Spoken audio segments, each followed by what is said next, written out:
Hello, everyone. Missing a. This doesn't feel like a briefing. Like we're missing somebody. I'm not sure. I'm not sure I'm allowed to begin, but I'll try. I'll try nonetheless. I have a few remarks at the top. As we announced this morning, Secretary Blinken will travel to Beijing from June 18th to 19th for a series of meetings with senior PRC officials. Secretary's visit builds on a series of engagements following the conversation between President Biden and President Xi in Bali, where they agreed to keep channels open to, at a minimum, prevent miscalculation.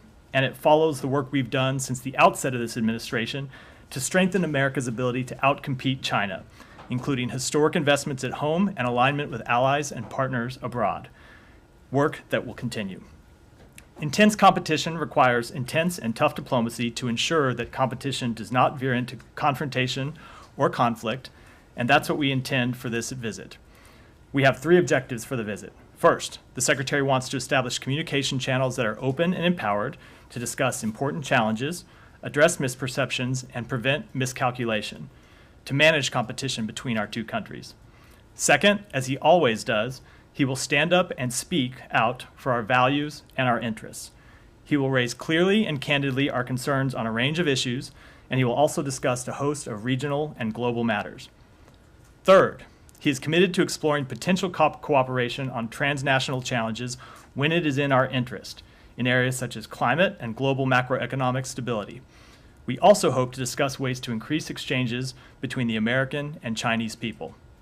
Our primary focus is to have candid, direct, and constructive discussions on all three of these fronts. And then one additional comment before we move to questions. You all may notice that there is a contingent of visitors sitting in the back of today's briefing. They are some of the extremely diligent and committed members of our Russia and Ukraine team that from the Bureau of European and Eurasian Affairs. These subject matter experts, along with our teams in the embassies in Moscow and Kyiv, are some of the unsung, behind-the-scenes heroes of this building, the people that do all the work that allow people like me to come before you and take questions every day. For the past year and a half, they have kept up an incredible pace of work and have been instrumental in guiding U.S. policy and have been instrumental and providing unwavering support for Ukraine in the face of Russia's ongoing and unprovoked attacks. I'm very happy to welcome them today, and I want to personally thank them for their service. And with that, Matt. Well, I was late, so I'll defer to my colleagues. Olivia. I sat up in pink and wanted to make sure you didn't miss me. Thank you, Matt. So you offered some limited comments yesterday on U.S. engagement of the Cubans over these Chinese surveillance posts on its territory. Has that specific issue of additional Chinese investment in surveillance in Cuba already been raised with the Chinese in any of the various meetings that have recently taken place? I'm not going to speak to what conversations have taken place yet, other than to say that obviously the Secretary spoke to his counterpart last night. They discussed the upcoming trip. The Secretary expressed interest in visiting China to talk about all of the issues in the three areas I outlined at the top, and was very clear that he expects in his conversations, both with his counterpart and with other officials in China, to have very direct and candid conversations about areas we have concern. Obviously, the issue you mentioned is one area where we do have concerns. Can you elaborate a little bit on this notion of that we've been hearing from the administration that diplomacy has slowed or impeded or prevented China from better establishing intelligence and military capabilities abroad? I mean, we've heard that line, but are there specific examples you could share? I don't think it would be useful or necessarily appropriate to speak to to specific examples, other than to say that, as I said yesterday, when we took office at the outset of this administration, we looked at the policies that were in place and saw very clearly that the previous administration had a policy of confronting China, but hadn't necessarily always done the work that would put it in the best position to do so. So we went about in a series of steps. One, reestablishing our alliances, and you've seen work in the Indo-Pacific region, of course, in Europe, and throughout the world to reestablish our alliances. And two, to go directly raise concerns with allies, with partners, with other countries. We've done so over the last 2.5 years, and we have seen specific tangible results, but I don't think it would be appropriate for me to speak to them with respect to this particular issue. It it's hard for us to understand without specifics, but I understand. I understand, but you can probably also understand why we wouldn't want to talk about those delicate conversations. Well, no, I don't understand why you wouldn't want to talk about your successes, especially when you start out opening with saying how you want to outcompete China. You know, I just meant beat with it. them I at meant. their I own meant. game. I. But I mean, you know, it is not unreasonable to ask a question of, you know, what do you mean when you say you've managed to blunt or tone down China's efforts here? Not unreasonable at all. I was referring to specifically this issue of intelligence installations, where I think that's a Okay, let's enlarge it overall, more broadly, in terms of the intense U.S.-China competition that's taking place globally right now. Where have you had successes? So I think you will see that we have been successful in revitalizing our alliances in the Indo-Pacific region. You've seen us launch a security alliance with Australia, an unprecedented security alliance. You've seen us revitalize our relationships in Africa, in South America. You've seen I think in the wake of the Russia's invasion of Ukraine, where our strengthened alliances have allowed us to put pressure on Russia. And while that's with specific to holding Russia accountable for its actions, I don't think it's activity that has been unnoticed by China. So I think we have a pretty robust record to speak to. Then you're saying now that AUKUS is in fact aimed at China. I'm saying what I said is we have a robust record of revitalizing our alliances and that strengthening our ability to compete around the world. And then my last one is, you say the previous administration had a policy of confronting China, but not necessarily doing what you all think is necessary to revitalize the relationship. Where, you know, what do you think they didn't do that you are doing? I think I will say that we have made it a priority since the outset of this administration to revitalize relationships with our allies, with our partners around the world that in some places had atrophied. And that has been a priority since day one, where I think we've had a great deal of success. Yeah, go ahead. Thanks, Matt. While in Beijing, will the Secretary be open to entertaining Chinese peace efforts on Ukraine? Does he consider those efforts serious ones or just as optics from China? And second part of my question, China is on the side of autocrats in this war. What is the level of concern on your end at this very moment that China might actually provide with lethal aid to Russia? Sure. So let me take the second question first. We've been very clear that we did have concerns that China might provide lethal aid to Russia. We have not to this point seen evidence that they have carried out that step. It would be greatly concerning if they did. With respect to any potential peace proposals, we have also been clear that we welcome the involvement of any country that is willing to help secure a just and lasting peace in Ukraine.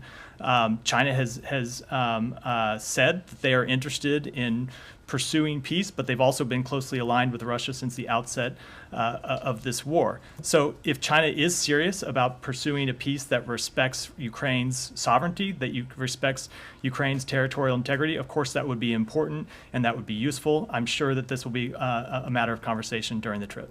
Thank you. Please come back to me later. I have something else on technology. Sure. Me go to. Thank you. Thank you. China and North Korea. First question, Chinese Foreign Minister Qin Gang said today the United States should stop interfering in internal affairs. But as we all know, China is also interfering in the internal affairs of other countries, including South Korea. How will you respond to this, and will this issue be discussed in this meeting? I noted the readout of the call that they issued. I won't speak to that directly, other than to say that, as we said in ours, the Secretary did raise concerns that we had in that call. We very much expect to raise concerns about Chinese actions in a number of areas on the trip. I think the places where we have concerns are well known. Fentanyl, cross-strait issues, their alignment with Russia in its war in Ukraine, which I just spoke to, and a host of other issues. And I would fully expect that wide range of issues to come up during the visit. North Korean leader Kim Jong-un sent a letter to Russian President Putin promising deeper strategic cooperation with Russia and North Korea. Are you concerned that this will lead to unpredictable situation in Korea and Ukraine or Korean Peninsula? I would just say generally, I think we would always be concerned with any country that is aligning with Russia to support its illegal, unjust invasion of Ukraine. Let me go. Anything else on China before we move on? Yeah, go ahead. Thank you very much. Back in February, when Secretary Blinken postponed his trip to China, you keep said that when the conditions allow, he will reschedule. So what conditions have changed or have been improved between now and February? So I think what's happened between now and February is that we have had a number of discussions between our two countries. Assistant Secretary Crittenbrink traveled to the region in the last several weeks to have initial conversations. The National Security Advisor to the President had a meeting with his counterpart last month. And so we have looked, obviously, we made our position about the balloon quite clear, and our concerns about that matter quite clear. And since then, we've continued to make our concerns about both that and other issues clear. But at the same time, have always looked to reschedule this trip because we thought it was important that there be a direct channel of communication between our two countries. It's one of the things that President Biden made clear, as I said in my opening comments after his meeting with President Xi. It's one of the things Secretary Blinken has made clear on a number of occasions. Obviously, we have a competitive relationship with China. We have a number of areas with which we disagree, but it's important as two of the world's great powers that we have the ability to directly communicate with each other so that competition doesn't veer into conflict. And so we look at this trip as a way to establish those channels of communication and hopefully build on the channels that we establish for future meetings, future trips from American officials to China, and potentially future trips from Chinese officials to the United States. Does domestic political environment matter? No. And lastly, Assistant Secretary Crittenbrink this morning, he said he would not expect a long list of deliverables. If so, how do you define success for this trip? Has Secretary Blinken made a request to meet President Xi Jinping? So I won't speak to any potential meetings other than to say we'll have announcements about who he will be meeting with and when over the next few days. But with respect to the Assistant Secretary's comments, we go into this trip very clear-eyed that we have a number of differences with the government in China, that we have differences on a wide range of issues, and we're going to be clear and candid about those issues. It doesn't mean we will have any breakthroughs on them on this trip, but the reason we start these conversations is because we believe that, for example, the movement of precursor chemicals for fentanyl out of China to other countries is an important issue that we need to address and that we want to see them take action on. It's important that we raise it directly, and if we don't accomplish an exact breakthrough on this trip, that we make progress to addressing the issue down the road. But then I would step back and say also more broadly what I was saying a minute ago.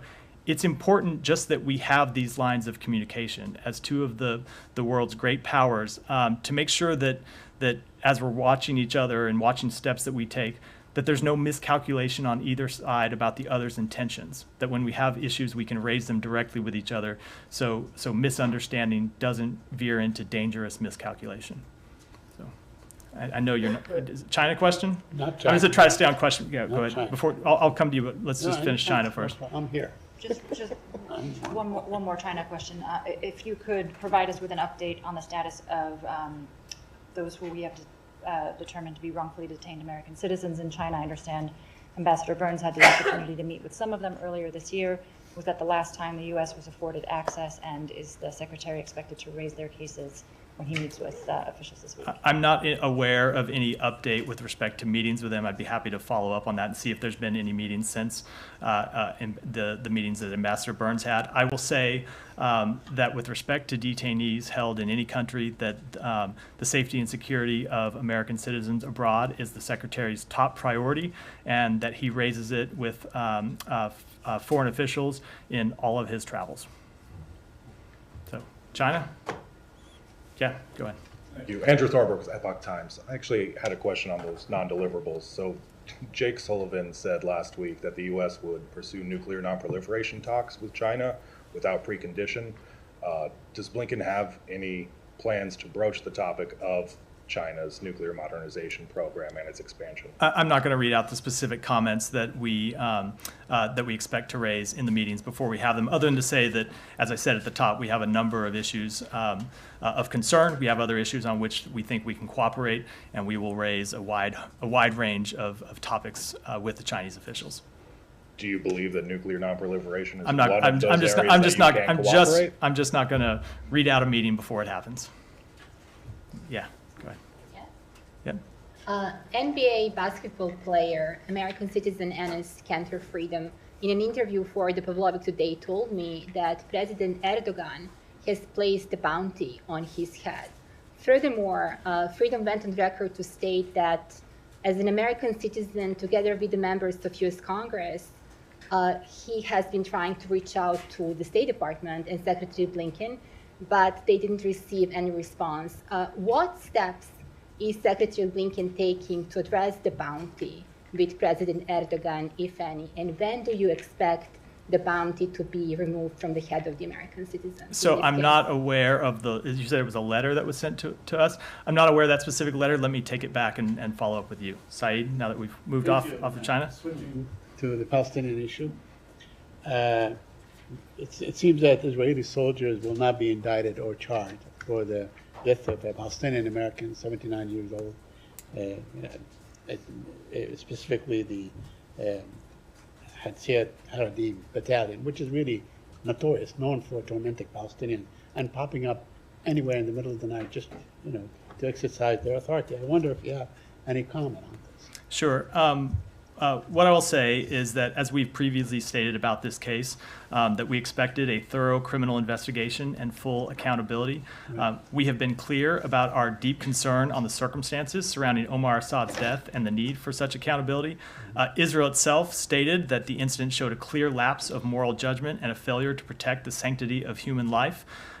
Since Mr. Assad's tragic death, we have continued to discuss this troubling incident with the Israeli government. We're aware of the conclusion of the investigation, and we are at this time seeking more information from the Israeli government about it. But they just closed the file. I understand that. We're aware of that, and we're seeking more information from the Israeli government. We're going to talk to them directly about it. And on a similar situation, last week the Israeli army killed. This one for just 1 second. Can we- So, That's okay, Al. yeah, okay. Well, if you, no, if you because yield, it if you hasn't- yield the floor, yeah. well, no, I'm happy to give it back to Saeed, but right now, at this very moment, while you're still seeking more information, do you believe that there has been full accountability that you expected? I don't want to pass judgment on that question while we're seeking information. We have seen the conclusion of the investigation, and we're looking to Well, engage. just- We're looking to engage with Israeli officials about it. Well, yeah, but right now, you said you expected full accountability.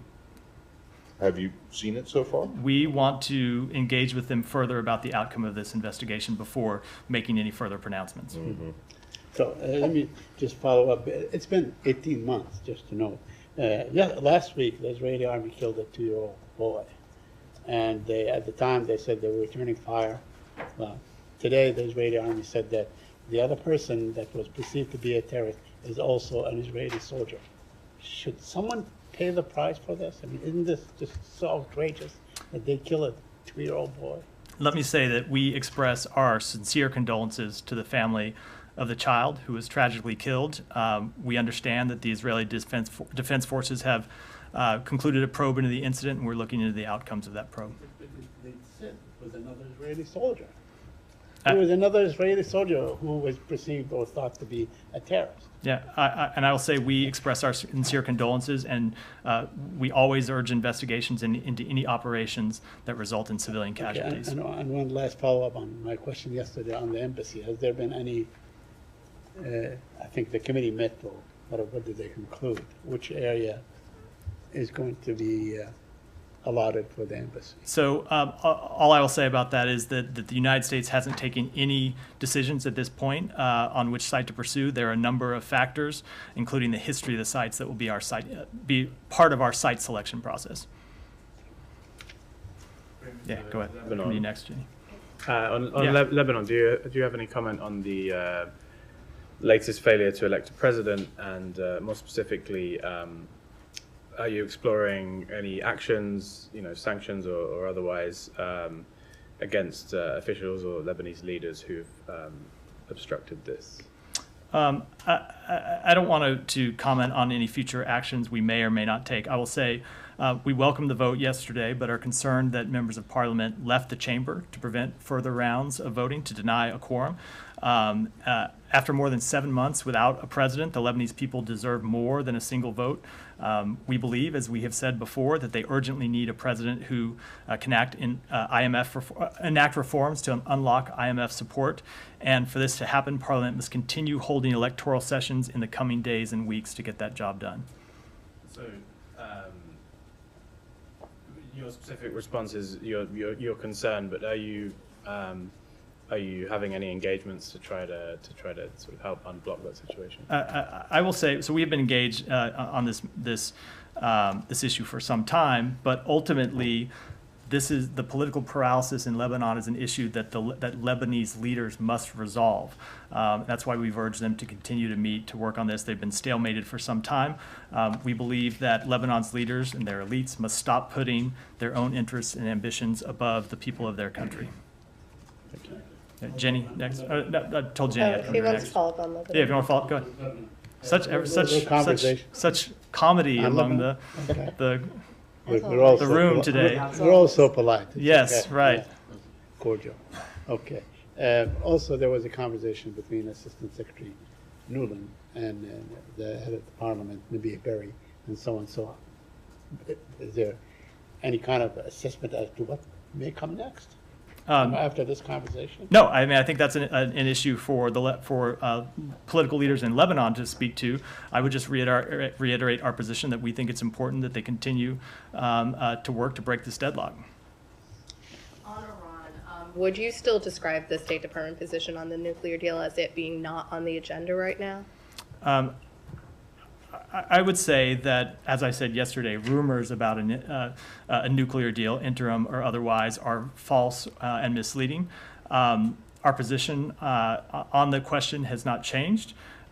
We believe our number one policy is ensuring that Iran never obtains a nuclear weapon. So, of course, we've been watching Iran's enrichment activities.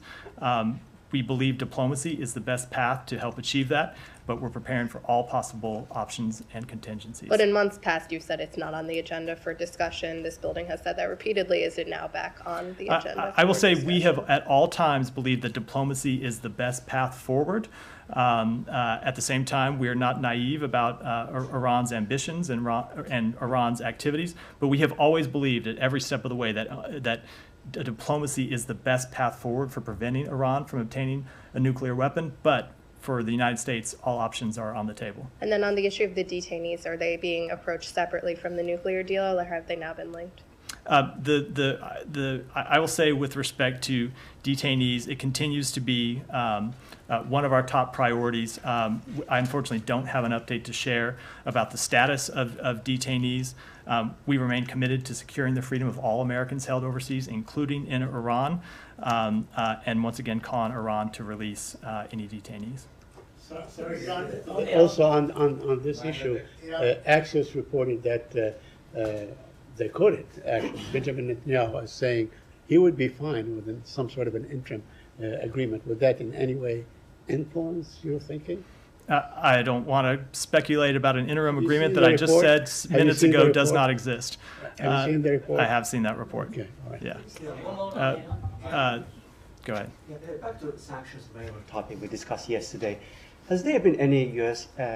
interagency assessment to ensure that those 2.7 billion that you guys yesterday you announced that green-lighted will not end up in the hands of IRGC terrorists? Let me speak to that. So, as I said yesterday, since 2018, the Department of State has provided a number of waivers in consultation with Congress that allow Iraq to pay for electricity imports from Iran by transferring funds into a restricted account in Iraq. Consistent with U.S. sanctions, though, and this goes to your question, these funds can only be accessed for humanitarian and other non-sanctionable transactions by U.S.-approved third parties. The funds are not transferred to Iran. Going back a number of years, these funds have been transferred out of the restricted accounts to pay only for humanitarian and other non-sanctionable transactions. So the United States, we continue to approve these the transactions for the use of these funds on a case-by-case basis. They can only be used for humanitarian purposes such as food, medicine, and other humanitarian needs. Used by the regime. These are approved in every case on a case-by-case basis by the United States, only for humanitarian purposes. But your point is very well taken. But in this room, we have been discussing, this very regime for more than a year that has been murdering, its own citizens, going after every single critic. How can you look at the Iranian Americans who are also have this building for more than 12 days and tell them that there are beating hearts amongst this mullah regime that do care about humanitarian causes that you have? So I would say, first of all, that no one has been more at the forefront of holding Iran accountable for its malign activities in the region. No one has been more at the forefront of calling out Iran for its malign activities than the United States. That has been our policy since the beginning of the administration, and that will continue. At the same time, this is a longstanding policy by the United States that allows Iraq, remember this involves Iraq too, to be able to pay for electricity imports from Iran, and that in every instance these transactions are approved on a case-by-case basis, and they can only be used to purchase humanitarian goods and nothing else. Just a final question. This could be reversed if you decide that the mullah regime is not using it properly. The point is, the transactions only take place, they're approved on a case-by-case basis. This is not something that I think the right way to put it is these transactions are approved in every instance for humanitarian goods, for food, for medicines, for other purposes, not for any other type of activity. Iran. Here we go here. Yeah. The Secretary Assistant Barbara Lee said Bahrain is likely to resume relations with Iran soon. Is that, do you support that? Did Bahrain consult with you, or do you support the steps from your ally, Bahrain? I'm sorry. Can you provide me the full quote that the Secretary said? Secretary Assistant Barbara Lee reported as saying that it is likely that Bahrain will resume relationship with Iran soon. First of all, can you confirm? Secondly, does the administration support that step? So as a general rule, I want to see a full quote in context before I will comment on it, but I will say we have always encouraged diplomatic engagement in the region if that engagement can help constrain Iran's activities. Iran. Yeah, come back. Thank you, Matt. On Iran and Iraq recently come up with an security agreement to disarm and move out the Kurdish Iranian opposition in Kurdistan region and positioning the IRGC on the border of the Kurdistan region. What's your comment on this agreement? And are you in their book, this is a good idea to address the political refugee issue in Iraq and also the Iranian security concern? I will say I don't have any comment on it and defer to the government of Iraq to comment, only that that broadly we support Iraq's stability, security, and sovereignty. And there's a delegation from Iraqi Kurdistan here, and they met with different officials from State Department yesterday and the day before yesterday. What have you discussed with them, and how do you see their concern about the budget bill that they think that this may put the agreement between Erbil and Baghdad into a huge risk? I will say we have a close partnership with the KRG and KRG Minister of Interior Raybar. Ahmad is holding several meetings this week with department officials to discuss a wide range of topics that fall within his important portfolio. Some of the issues we expect to be discussed include issues related to the conflict in Syria and human rights practices. Iran? Yeah, go ahead. Yes, sir. Thank you. Outside, many Iranians are demonstrating and they are asking for the freedom of the Iranian women because women in Iran are under attack because of their outspoken views about the freedom and press of the freedom and humanitarians. What comments do you think you have for them, any message as far as Women's International Day and all that? So I will say that we always value the opportunity to hear what members of the Iranian American community and civil society representatives have to say about the situation in Iran. Obviously, we have been outspoken about the treatment of women in Iran. We've been outspoken about the crackdowns on protests in Iran, and we will continue to make our views clear. May I have Yeah. one? Sorry. Go ahead. Yeah. if you On want. China, please. Yeah. How dangerous is China as far as the U.S. National security is concerned today? I'm sorry. What was the? How dangerous is China as far as U.S. national security is concerned today? I will say we have a multifaceted relationship with China. There are some areas in China where we obviously compete. There are other areas where we have issues where we have strong disagreements, and there are other issues. I said in my opening remarks, multilateral issues where we see the ability to potentially cooperate, and all of those issues are things that the Secretary hopes to discuss on his trip over the weekend. You think we can bring China on the table not to support Russia as far as Ukraine war is concerned? I will say I would fully expect that topic to be part of the discussions on this visit. Thank you, sir. Thank you. About Bangladesh? Yeah. Yeah, thank you so much. For the new visa policy about Bangladesh to ensure free and fair election, the ruling party, Prime Minister and opposition both appreciated and welcomed this.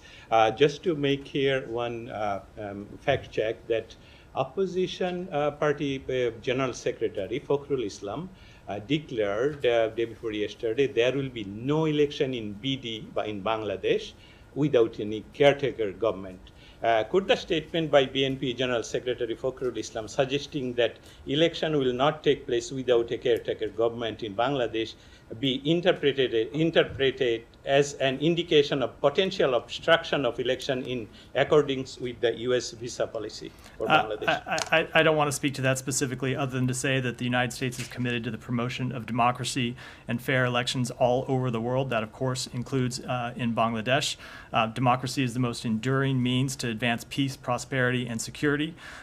Promoting human rights and fundamental freedoms is at the heart of the administration's foreign policy, and we have made that clear as it pertains to Bangladesh. Thank you. About human rights, already two letters sent by the congressmen, 6 congressmen, to the State Department, also to the White House.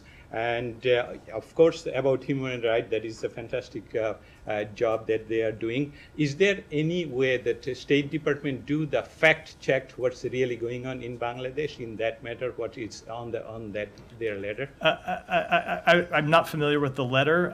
We generally don't comment on letters that we get from members of Congress. We respond to them back. Usually confidentially, but I'll say, of course, any concerns that we have, we will continue to make known privately as well as publicly. Thank you, ma'am. Yeah, go ahead. Thank you. President of Iran is visiting this week Venezuela and Nicaragua for cooperation agreements. And so what opinion you have of this trip, and what's your message for those Latin American countries who engage with the Iranian regime? So I would say in general, we have been quite clear in this briefing about our concerns about Iran's activities, and I don't think it's necessarily surprising that those two countries that you mentioned are engaging further diplomatically with them, and I think I'll leave it at that. Yeah. Thank you, Matt. Going back to China, so you said the United States wants to establish communication channels that are open and empowered, and also you said direct. But what kind of communication channels or framework of dialogue specifically does the U.S. expect to establish with China? So I don't want to try to specifically speculate before these meetings have even taken place. I will say that we have said previously that we think it's important that we have military channels. We believe it's important that Chinese officials meet with the Secretary of Defense. We have been disappointed that they have refused to do so up to this point. We think it's important that we have economic dialogue between our two countries, that we have dialogue about climate practices. And so our hope and expectation is that coming out of this trip, we will be able to establish communication channels on as many of these fronts as possible, recognizing that the Chinese continue to resist. The Chinese government officials continue to resist on a number of fronts. Okay, and one more. On NATO, there were reports some days ago that saying French President Macron has opposed to the idea of opening a NATO office in Tokyo, Japan. What is the U.S. position on this plan to open the NATO office in Tokyo? Let me take that back. Yeah. Yeah, go ahead. Thanks, Liam Cosgrove with the Gray Zone. So just a broad question that I have a follow-up. Would you say that one of the main goals of our involvement in the war in Ukraine is to promote and ensure democracy? I will say that the war in Ukraine is between one country that is ruled by Vladimir Putin, who has been, I don't even want to say reelected, has won elections in which the Russian people are not free to exercise their full franchise, against another country that Russia invaded that has a democratically elected president. Russia has violated Ukraine's sovereignty, its territorial integrity. It has tried to overthrow Ukraine's democracy. And that is why we have led a coalition of allies and partners around the world to both, one, support Ukraine, and two, hold Russia accountable for its actions. And then, so just on the issue of democracy, I want to point you to a poll that was conducted and cited in the Kiev Post, which is a very pro-Ukrainian, pro-Zelensky outlet. It's based in Kiev. And this is in 2021. The poll found about 60% of people in the Donbas region would like autonomy from the government in Kiev. And I point you to another poll in Crimea, actually conducted by the US government in partnership with Gallup, which found about 82% of Crimeans prefer the role of Moscow to Kiev. So you have two regions, at least, where the democratic will within those regions does not want to be part of the Kiev government. So I just wonder how that comports with the mission to promote democracy, at least in those two regions. So I'm not going to speak to any one poll, which is very different from a democratic election, but I would dare say that the people of the Donbas region did not want to see an invasion of Russian troops. They did not want to see their houses bombed. They did not want to see their children kidnapped. They did not want to see the atrocities and war crimes that have been committed at the hands of the Russian army in their backyard. That's certainly true, and they did not want that. But the poll in Crimea was conducted by us. I mean, that was a U.S. poll. A poll is very different than a democratic election. One last question. Yeah. And I'll come to you to end. I still feel bad about yesterday, so you and then we'll end. I'm gonna feel bad for feel bad for months probably. Russian parliament today backed the idea of army recruitment of criminals to fight in Ukraine. Let me get your reaction to that. Also, if this is not the very definition of a terrorist state in action, then what is? I will just say that we have seen Russia continue to have to take very drastic measures after suffering tremendous losses on the battlefield, both forces, both human costs and material. They continue to send young Russians, and in some cases not even young Russians anymore, into a meat grinder of their own making, which is the way the secretary put it a couple of weeks ago. And the way to end this, of course, would be for President Putin to end the war. All right, Olivia, we'll wrap it up here. Thank you very much. The secretary and others have been very outspoken about the time being now for Sweden to join NATO. We saw comments today from the Turkish president throwing cold water on the prospect that certainly would happen by the time of the Vilnius summit, or in general. Do you have any response to President Erdogan's comments? Yeah, I will say we will continue to engage with our Turkish partners on this question. We have been engaged with them for some time about it. We've had direct conversations with them. I was with the secretary when we traveled to the NATO foreign ministers meeting in Oslo 2 weeks ago, and what we heard was the near universal opinion in that room that it's time for Sweden. It's time for Sweden's accession to NATO to be approved. Sweden has taken a number of steps to satisfy the concerns that Turkey raised. They've taken steps even in the last few days to extradite members, to extradite officials that Turkey whose extradition Turkey has called for. So we believe, as we've said for some time, that it is time for Sweden's accession to be approved. We will continue to make that case publicly. We will continue to make that case directly to Turkey. And I think it's important to note that this is not just the United States making this case. It's not just Sweden making its case, but it is the other members of NATO making it as well. Thank you. Can I follow up? Are there any updates on the dam, Matt? No. Thank you.